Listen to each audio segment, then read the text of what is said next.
आज हम मूलतः बात करेंगे डिफरेंशिएशन के बेसिक कंसेप्ट की कि डिफरेंशिएशन का बेसिक कंसेप्ट क्या होता है। इसके बारे में हम बात करेंगे, इसके क्या फार्मूले होते हैं, इसको हल करने के तरीके क्या क्या होते हैं, किस हिसाब से इसकी कैलकुलेशन होती है। स्टेप बाय स्टेप हम इसे सीखने की कोशिश करेंगे। उससे पहले अगर हमारे चैनल पे आप नए हो तो चैनल को सब्सक्राइब करें, शेयर करें, कमेंट करें। अब हम आ जाते हैं अपनी बेसिक बातों पे। डिफरेंशिएशन के बेसिक कंसेप्ट समझने के लिए हमें सबसे पहला फार्मूला हम समझा रहे हैं और उस बेस पे एग्जांपल भी हल करते हुए चलेंगे ताकि जो भी चीजें हो आपको क्लियर समझ आए। डिफरेंशिएशन को समझने के लिए हमारे पास सबसे पहला फार्मूला होता है ये d over dx of x to the power n। तो इस फार्मूले को समझने के लिए या इस बेस पे क्वेश्चन को समझने के लिए कुछ कंसेप्ट भी होने चाहिए, वो सीखेंगे आप। सबसे पहले d over dx of x to the power n को हल करने के लिए जो ये ऊपर पावर होता है, इस पावर को हम पहले लिख लेते हैं। n ऊपर है तो कहां आ जाएगा? पहले। और इस x पे पावर इस n में से एक घटा के ऐसे लिख लेंगे, यानी d over dx of x to the power n equal to होगा n x to the power n minus 1। आते हैं हम इस बेस में एग्जांपल देखेंगे और क्लियर हो जाएंगे। ये कुछ एग्जांपल्स है इसके, जैसे इस बेस पे कुछ क्वेश्चंस आ जाए d over dx of x to the power 5, ये ऐसे आ सकता है। तो हम क्या करेंगे, ये 5 ऊपर है, जो पावर है उसको पहले देखिए, जो पावर है उसको कहां लिख लेंगे? पहले। और इस x पे पावर जो वर्तमान में ये पावर होगा उसमें से एक कम करके लिख देंगे। यानी जैसे d over dx of x to the power 5 है, तो ये 5 ऊपर है तो पहले लिख लेंगे और इस x to the power ये 5 में से 1 माइनस कर देंगे। क्या हमारे बात समझ आया? अब ये हो जाएगा ये 5 into x to the power 5 में से 1 माइनस करेंगे तो क्या हो जाएगा? 4। क्योंकि इसमें भी फार्मूले में ये क्लियर कट कह रहा है फार्मूले में कि जो भी x पे पावर हो आप उस पावर को पहले लिख लीजिए और ये पावर है इसको पहले लिख लीजिए और x में से x जाना से रहेगा सॉरी और n में से एक कम करके लिख दे रहे हैं। जैसे इस बेस पे एग्जांपल ये d over dx of x to the power 5 है, तो ये 5 ऊपर है तो पहले लिख लेंगे और x पे पावर इस 5 में से 1 माइनस करेंगे, तो ये हो गया 5 और x to the power 5 में से 1 माइनस करेंगे तो क्या हो जाएगा? 4।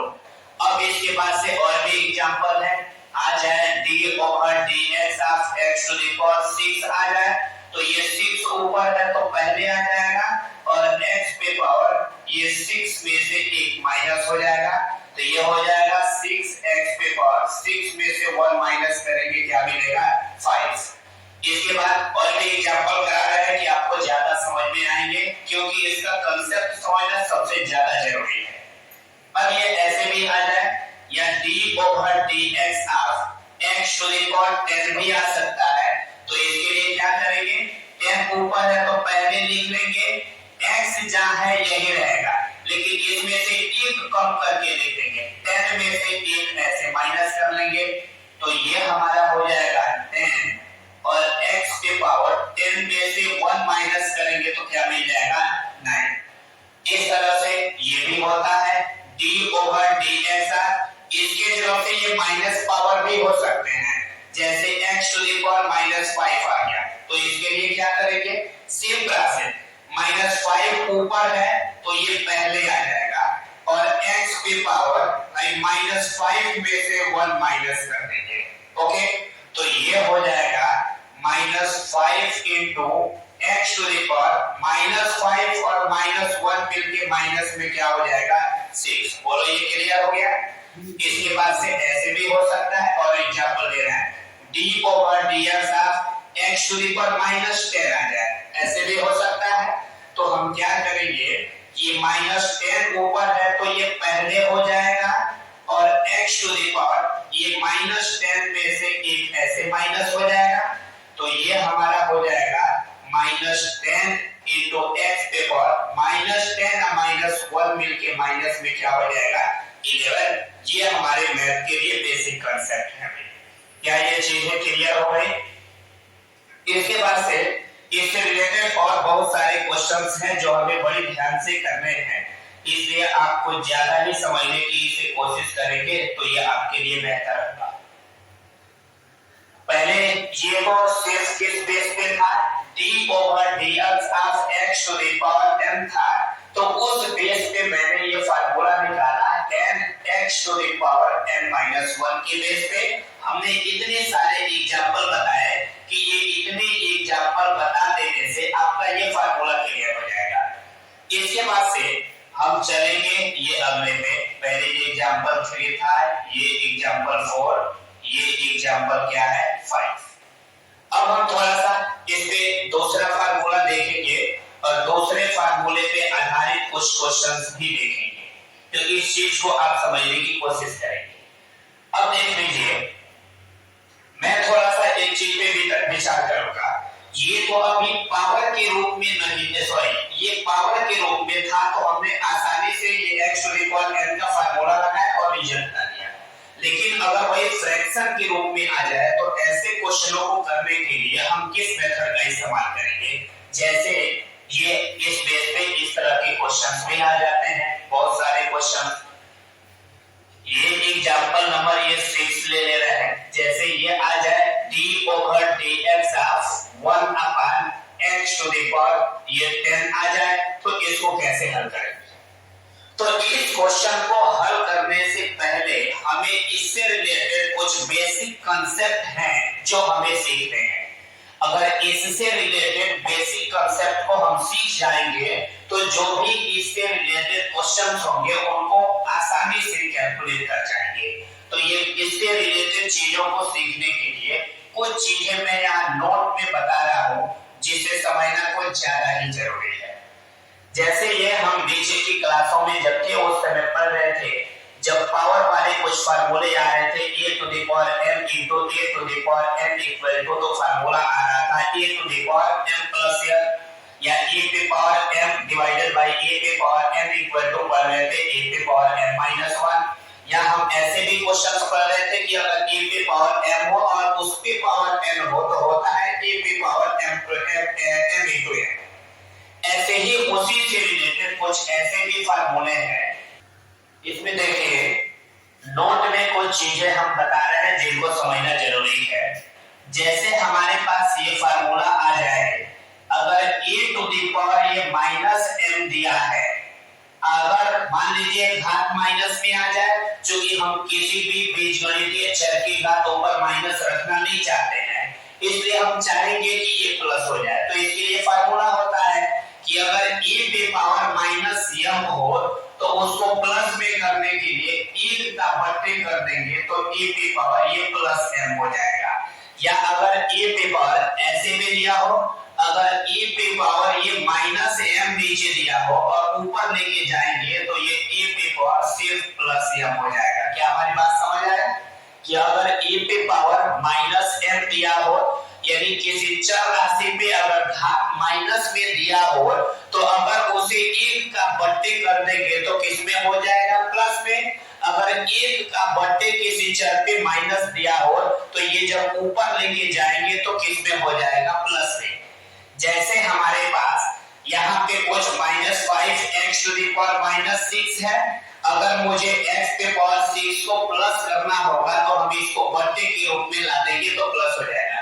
इसको मैं यहाँ पे बट्टे में सिर्फ इसलिए नहीं लिया हूँ कि बिना उस चीज को बताए अगर डायरेक्ट बट्टे में यहाँ कर देते तो कंफ्यूजन हो जाता है। इसलिए जितना भी ये रिजल्ट आया है मैं इतना ही पे छोड़ दिया।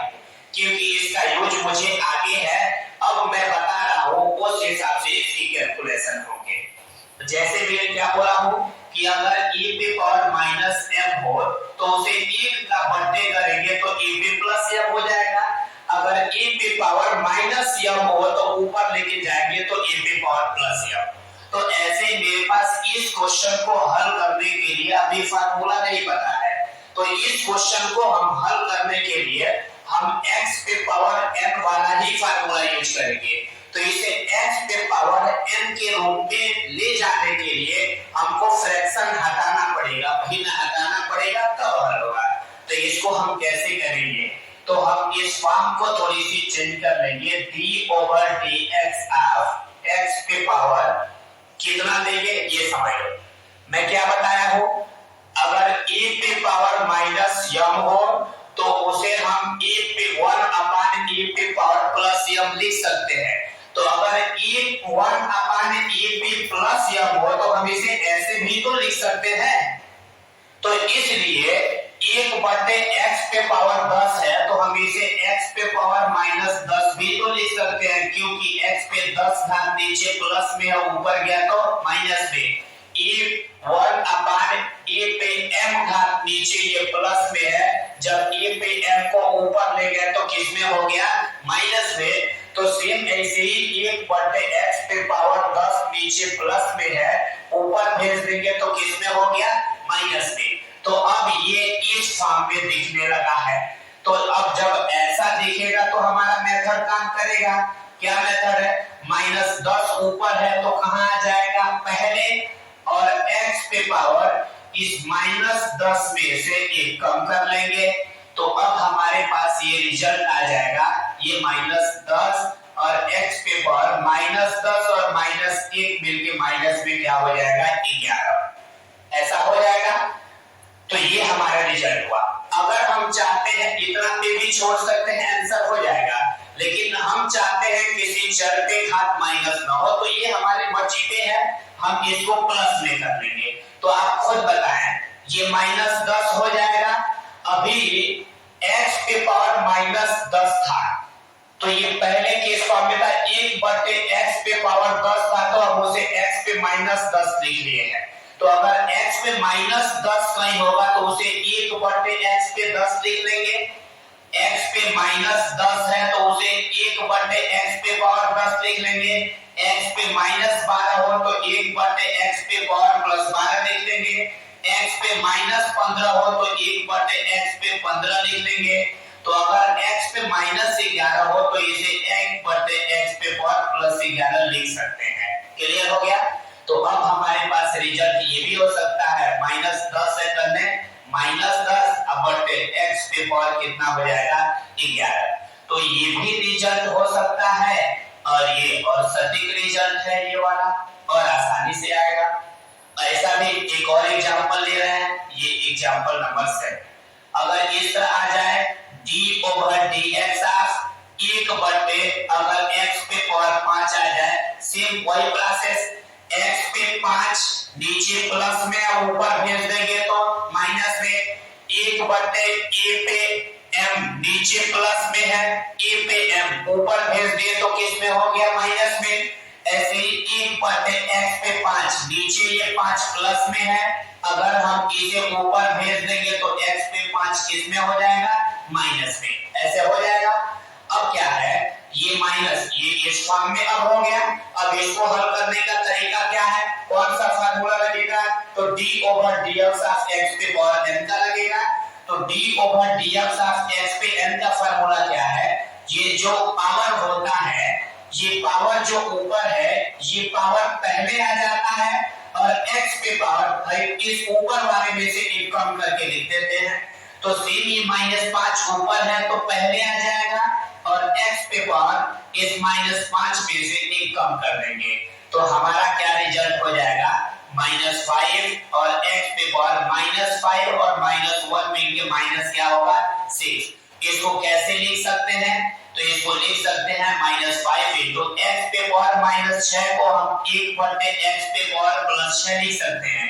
जैसे 1/x पे पावर 5 को हम x पे पावर -5 लिख सकते हैं, क्योंकि x पे 5 नीचे प्लस में है, ऊपर गया तो माइनस में, तो अगर x पे -5 आ जाए तो उसे 1/x पे 5 लिख सकते हैं। जैसे x पे -6 आ गया है तो इसे अब 1/x पे पावर +6 लिखनी है। तो अब क्या हो जाएगा, -5 करने क्या हो जाएगा -5, अब बटे ये x पे पावर क्या हो जाएगा 6, ये हमारा होगा। दूसरी चीज, ये किस मेथड से हम लगाते आ रहे हैं, d/dx ऑफ x पे पावर n की मेथड से ये लगता हुआ है। इसको लगाने की एक और हमारे पास शॉर्ट ट्रिक है, उस ट्रिक के हिसाब से लगाएंगे तो हमें इतने प्रोसेस नहीं करने पड़ेंगे, एक वो फार्मूला तय हो जाएगा, उसे याद कर लेंगे और उससे आसानी से कैलकुलेट कर लेंगे, उसमें किसी प्रकार की कोई असुविधा नहीं होगी, डायरेक्ट आंसर मिलेगा। और वह ट्रिक क्या है हम सीख लेते हैं यहाँ पे, वह ट्रिक मैं लिख रहा हूं।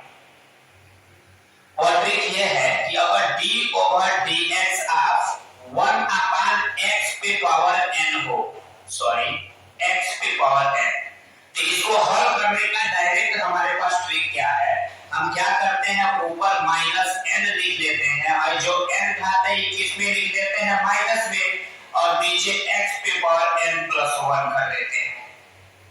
क्या किए, n जो घात है ऊपर माइनस में वो घात लिख लेंगे और नीचे वाले में 1 जोड़ देंगे, रिजल्ट आएगा।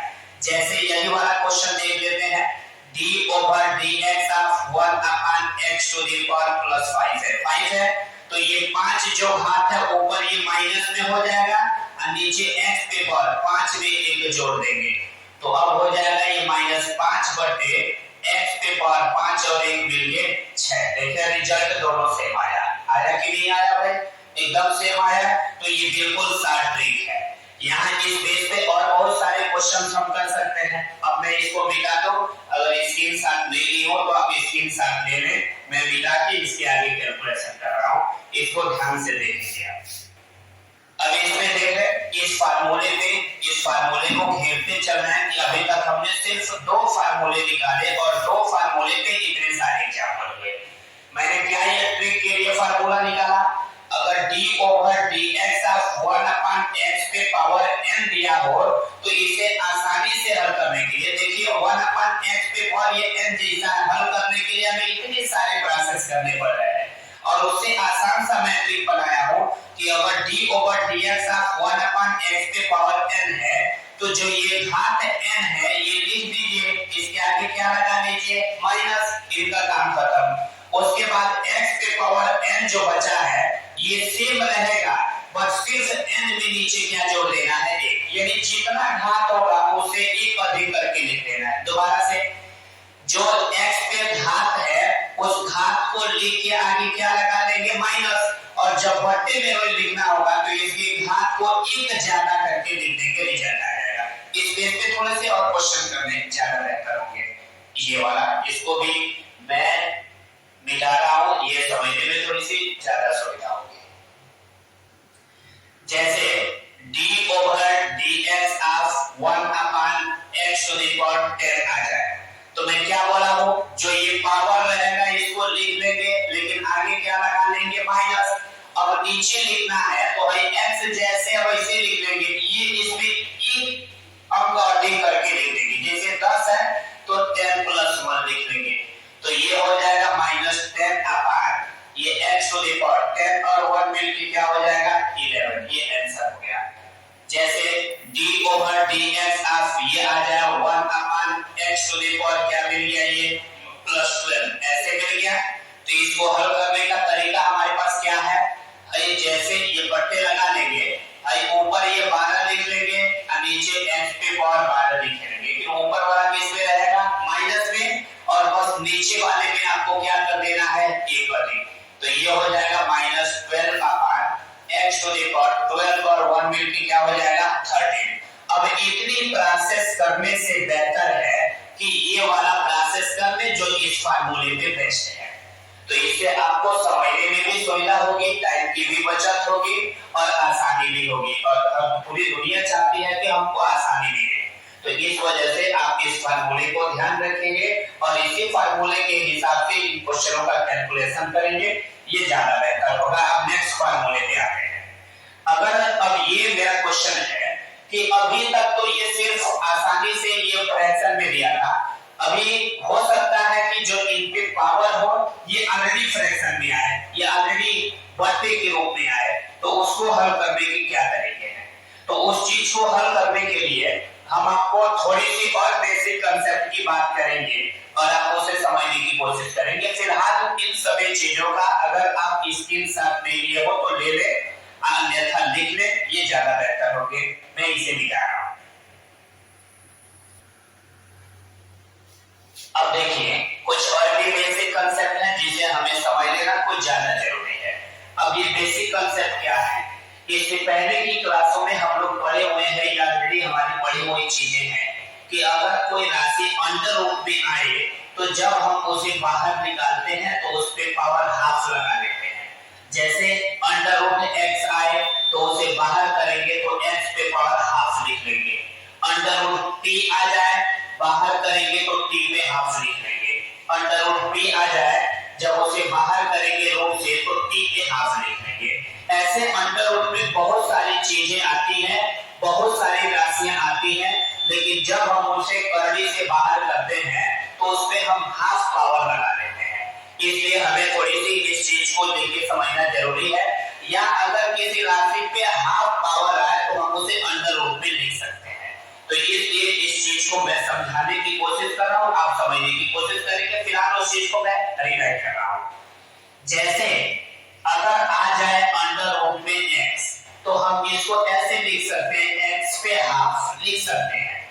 अगर यह x पे कहीं हाफ लिखा हो तो हाफ के लिए हम अंडर रूट लगा के इसको अंदर हम ऐसे लिख सकते हैं। अगर इसमें किसी को कोई असुविधा होगी तो फिर बात करेंगे, आप कमेंट करके बताएंगे।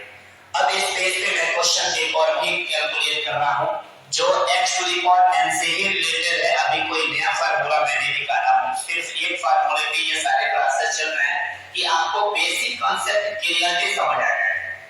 जैसे देखिए अब ऐसे आ सकता है d over dx of x to the power, ये आ सकता है आपका हाफ आ सकता है। तो इसको कैसे लगाओगे, तो सेम प्रोसेस। आपने सुना क्या, जो पावर है ये पहले आ जाएगा और इस पावर में से एक कम करके इस x पे लिख देंगे। दोबारा से, जो ये पावर है ये पहले आ जाएगा, x सेम रहेगा, लेकिन इस पावर में से एक कम करके ऊपर लिखेंगे। तो यहाँ भी सेम वही प्रोसेस, जो ये पावर है ये पहले आ जाएगा 1/2 और x जैसे है सेम वैसे ही रहेगा, इसमें नो चेंजिंग। और इस पावर में से एक कम करके लिखेंगे, यानी 1/2 - 1 हो जाएगा। इस पावर में से एक कम कर दिए। तो अब इसको हल करना तो जानते हैं, अगर नहीं जानते हो जो फर्स्ट टाइम 11th पढ़े ही नहीं है तो उनके लिए भी मैं बता दे रहा हूँ। जैसे ये 1/2 - 1 आ गया, इसको आपको नहीं हल करना आ रहा है तो कोई दिक्कत नहीं, फिर सीख लीजिए। इसका डिवाइडेड बाय 1 करके क्रॉस मल्टीप्लिकेशन कर दीजिए। एक का गुणा एक में करेंगे एक, ये 2 लेकर में होगा 2, फिर ये 2 लेकर में 2। अब एक में से 2 घटा देंगे -1 और बट्टे में ये क्या हो जाएगा 2। इसका मतलब ये हुआ कि इसे हम ये 1/2 लिख लेंगे और ये x के पावर 1/2 में से 1 कम कर देंगे तो कितना हो जाएगा, ये -1/2 ये हो जाएगा। क्लियर है इतना, ये -1/2 है। अब क्या होगा इसके बाद, ये d ओवर dx पे पावर dx into x पे हाफ इक्वल टू क्या हो जाएगा, 1/2 सेम हो जाएगा। यहाँ देखिए x पे ये हाफ ऊपर माइनस में है और जब इसे बट्टे के रूप में, एक के बट्टे के रूप में लाएंगे तो प्लस हो जाएगा। अभी मैंने फार्मूला बताया था कि a पे अगर m कोई पावर माइनस में है तो इसे 1 का बट्टे कर देंगे तो ये प्लस में हो जाएगा। समझ आया मेरी बात है। ऐसे ही से अगर x पे 1/2 ऊपर माइनस में है लेकिन वही 1 का बट्टे में हम कर देंगे तो x पे 1/2 प्लस में हो जाएगा। ये चीजें क्लियर हुई। अब ये हो जाएगा सेम 1/2 हो गया और उसके बाद इनको ये 1/, x पे अगर हाफ लिखा हो, x पे हाफ लिखा हो तो इसको हम अंडर रूट में ऐसे x लिख सकते हैं। तो अब हमारे पास क्या ये निकल के आ गया, d over dx of x पे हाफ और 2 का गुणा अंडर रूट x में करेंगे तो अंडर रूट x हो गया। इसका मतलब कि अगर d ओवर dx x पे हाफ हो तो इसका मान 1/2 अंडर रूट x होता है। तो ये चीज और समझने के लिए आसानी, उससे बढ़िया अगर हम इसको एक फार्मूला ही बना ले तो ये और आसानी होगी समझने में। अब ये फार्मूला बनाने का हमारा तरीका क्या है, ये d ओवर dx लिख लेंगे और x लिख लेंगे और x पे 1/2 अगर दिया हो, x पे 1/2 तो उसको हम क्या लिख सकते हैं अंडर रूट x।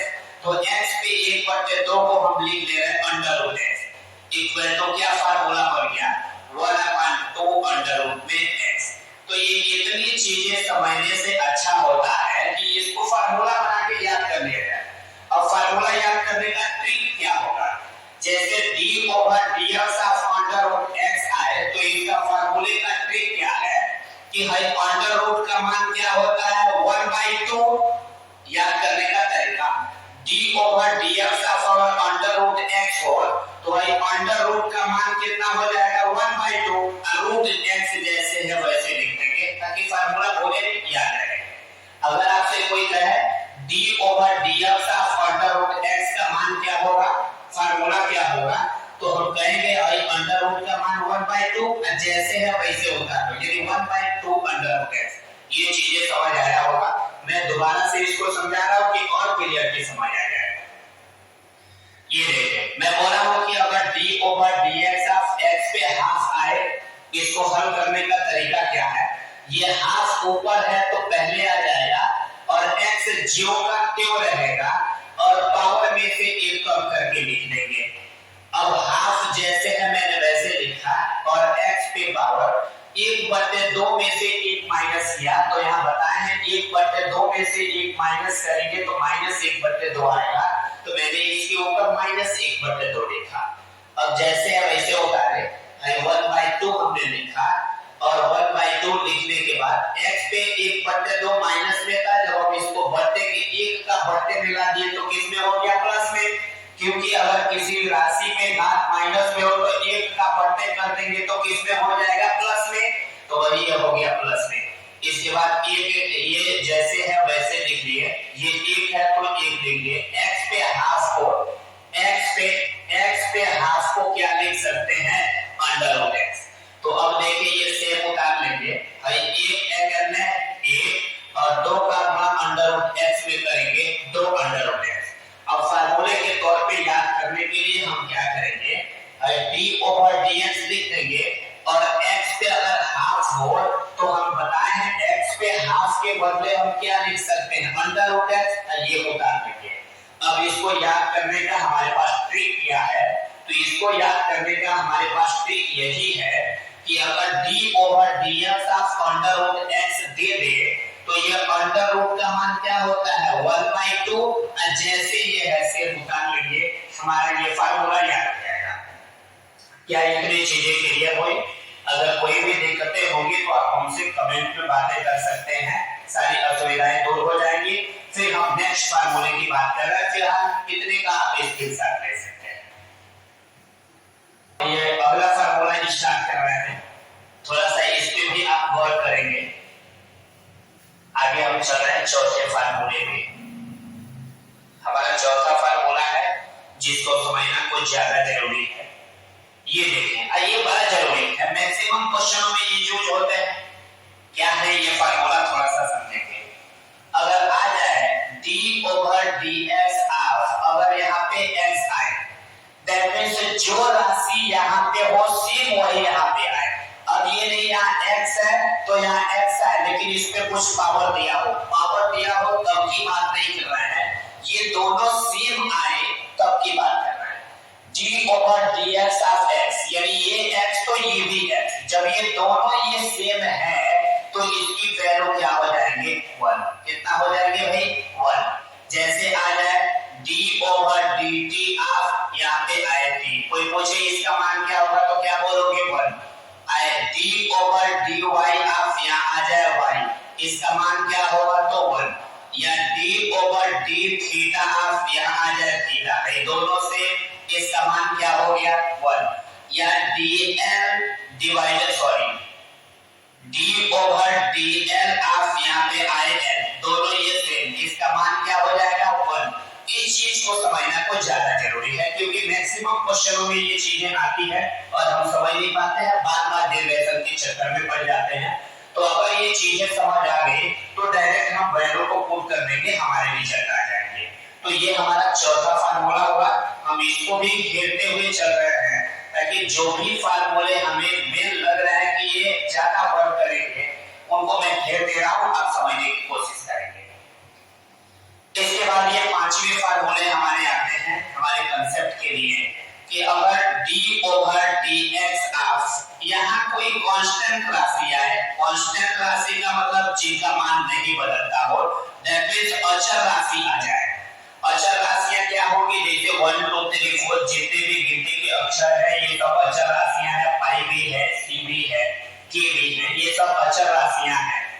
तो इन अचर राशियों की वैल्यू डिफरेंशिएशन में कितनी मानी गई है 0। तो ये चीजें भी आपको याद रखने हैं कि अगर d ओवर dx अगर कोई कांस्टेंट राशि हो तो उसकी वैल्यू 0 होगा। कांस्टेंट का मतलब क्या होता है, अचर राशि यानी अचर, और अचर का मतलब जिसका मान बदलता ही नहीं हो।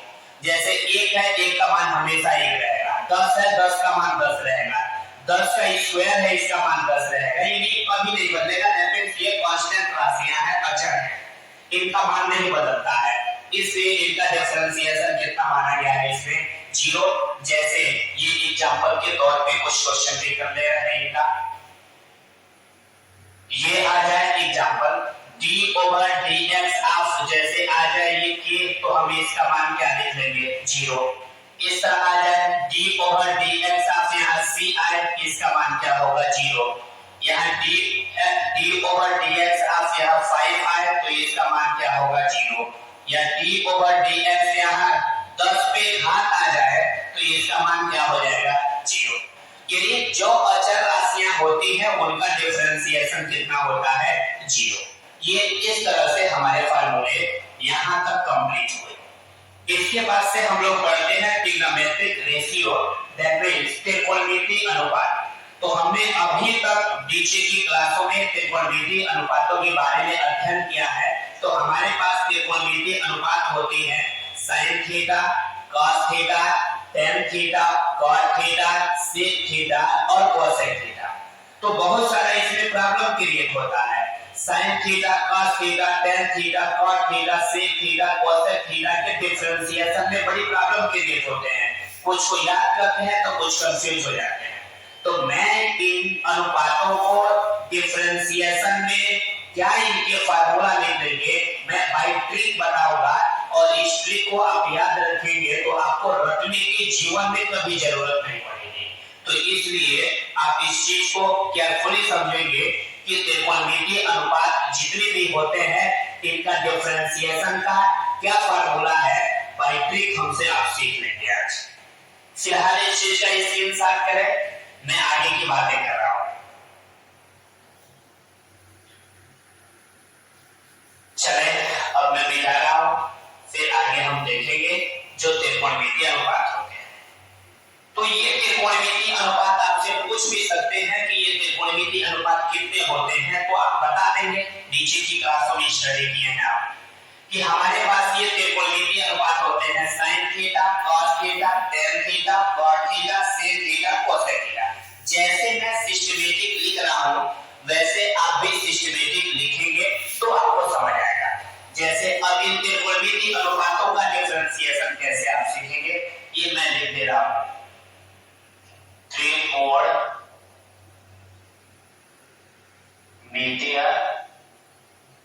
अनुपात, ट्रिग्नोमेट्रिक रेशियो। ये आप कैसे सीखेंगे, तो इनका फार्मूला मैं बाय ट्रिक बता रहा हूं, बहुत केयरफुली समझना होगा आपको।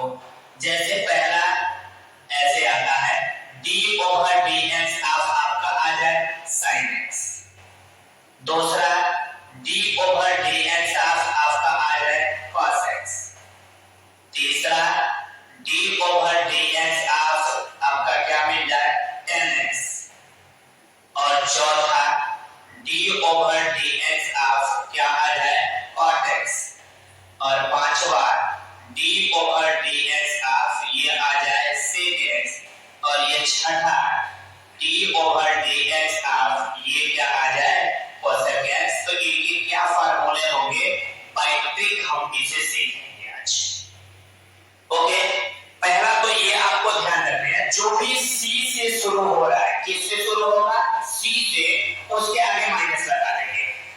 जैसे ये कास में सी से कास की शुरुआत है माइनस रहेगा, कॉट बी में सी से ये कॉट की शुरुआत है माइनस रहेगा, कोसेक बी भी कोसेक की शुरुआत सी से है तो क्या लगा लोगे माइनस, यानी जो सी से शुरू होगा हम उसके आगे क्या लगा लेंगे माइनस।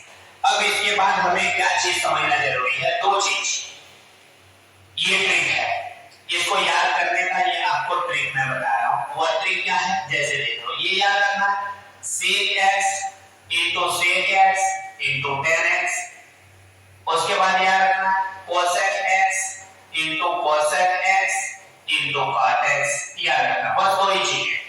जैसे पहला क्या sec x into sec x into tan x, दूसरा cosec x into cosec x into cot x, दो ही चीजें आपको याद रखनी है। क्या sec x tan x cosec x cosec x cot x, जैसे sec x tan x cosec x cosec x cot x, समझ आ रहा है? इसको अब कैसे बार जल्दी ये भी हो जाएगा तो याद रखना cosec x दो बार लिखेंगे, उसके बाद ये c है तो c से शुरू कौन हो रहा है cot, तो इसके साथ में डालेंगे cot x। sec x दो बार लिखेंगे तो cot के अलावा क्या बच रहा है tan, तो tan x लिख देंगे। इन दोनों का तो आपस में रिलेशन होता है, कोई दिक्कत नहीं है।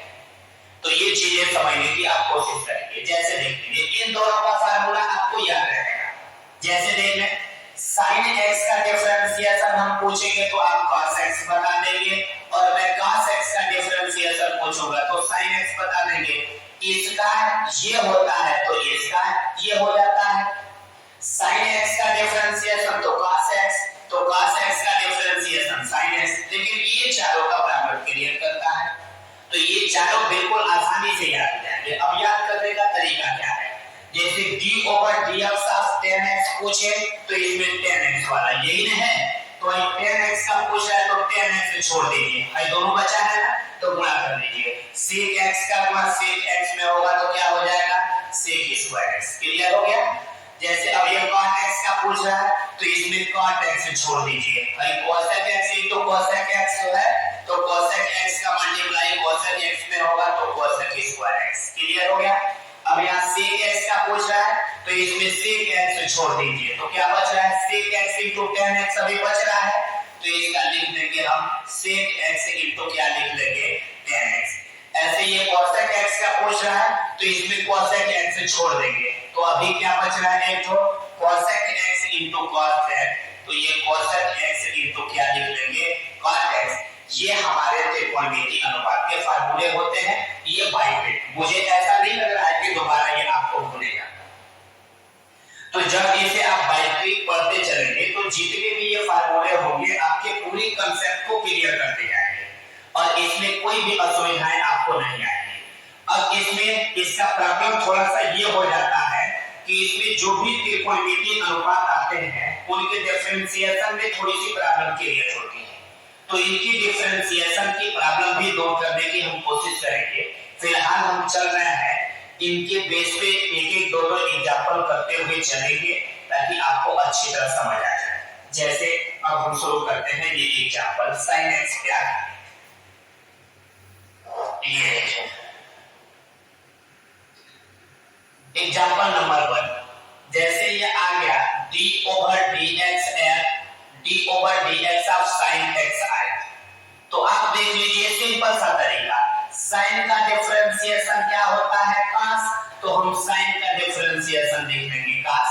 इसके बाद sin के साथ x है तो cos के भी साथ क्या आ रहा है x, तो ऐसे यहाँ sin के साथ x है तो cos के साथ x लिखेंगे।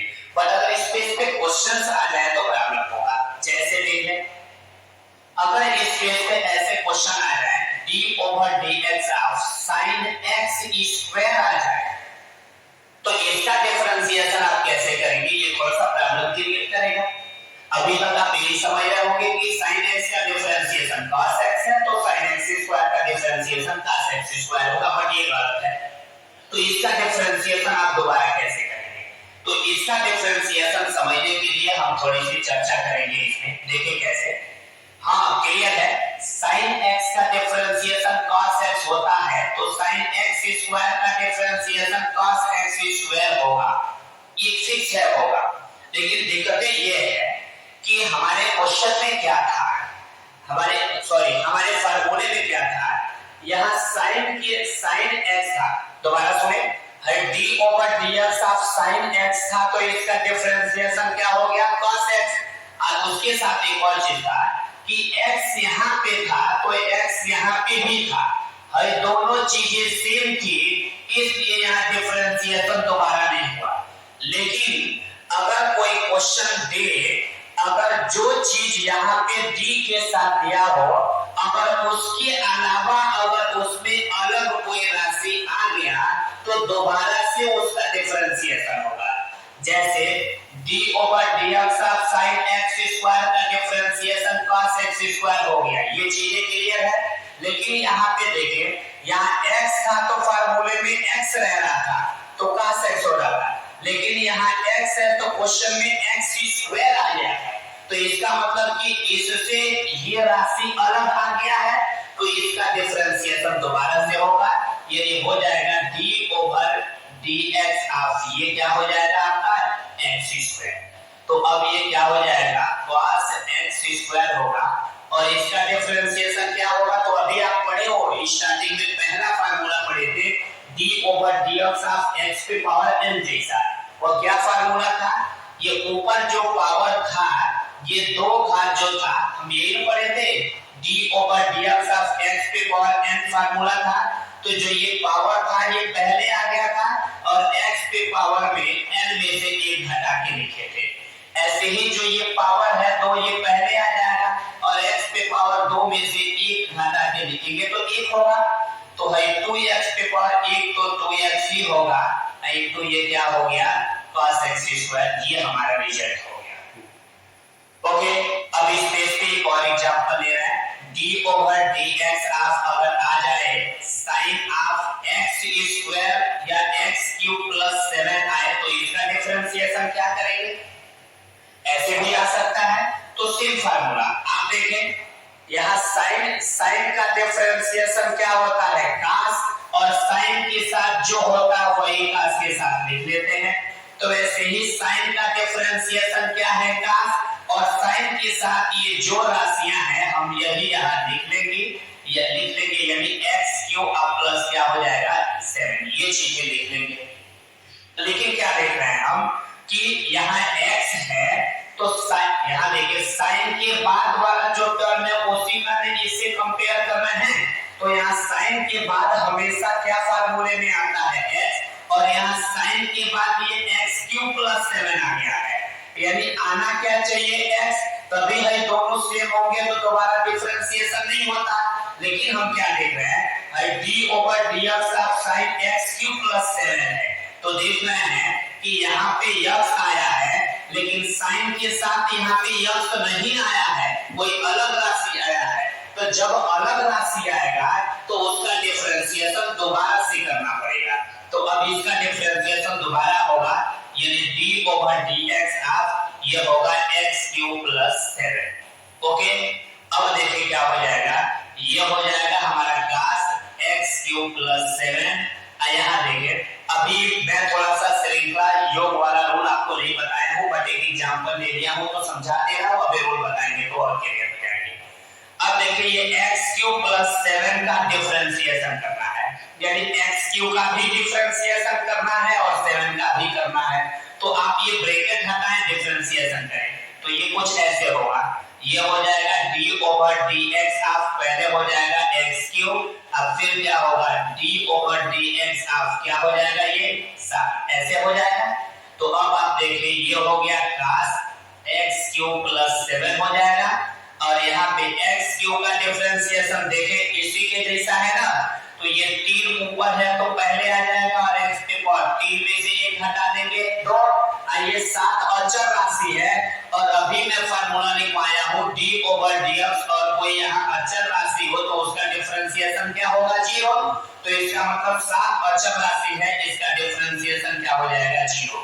तो अब ये 3x स्क्वायर में 0 जोड़ेंगे तो होगा 3x स्क्वायर, ये क्या हो जाएगा cos x क्यूब प्लस 7, ये हमारे रिजल्ट हो गए। क्या हमारी बात समझ में आया? अगर कोई इसमें भी प्रॉब्लम हो तो आप हमसे कमेंट में पूछ सकते हैं। अगर कोई भी असुविधाएं होंगी तो आपसे आप क्लियर करेंगे। ओके, इस चीज को पहले समझे, फिर इसके बाद आगे